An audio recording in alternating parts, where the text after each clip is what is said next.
ini di dalam Islam itu selalu ada satu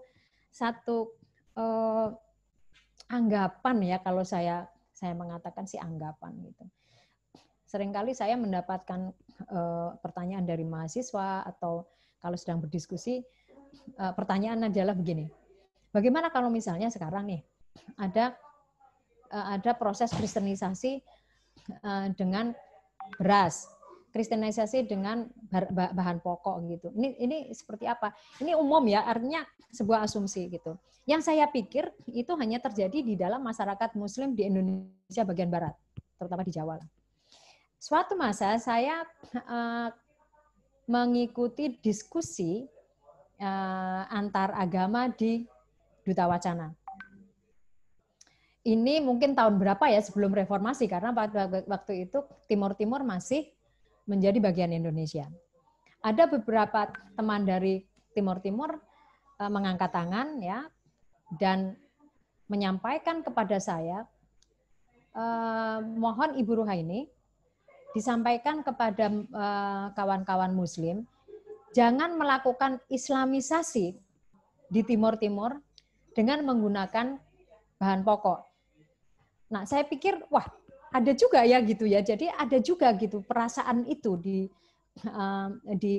Timur Timur pada waktu itu. Jadi ini artinya apa? Artinya ada persoalan-persoalan yang sebetulnya tidak hanya masalah agama sebetulnya. Ini ada overlapping antara mungkin persoalan ketidaksetaraan ekonomi ya, kemudian juga ketidaksetaraan politik, sehingga kalau di Indonesia bagian barat kita sering melihat orang Muslim itu merasa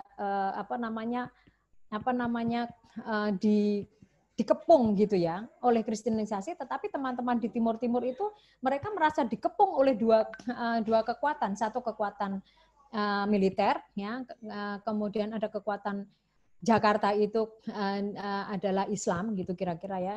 Sehingga kemudian hal-hal yang sifatnya itu adalah bantuan-bantuan kemanusiaan, tadi Pendeta Yongki menyampaikan bagaimana kita membangun solidaritas itu bagian dari humanitas, itu juga terjadi itu.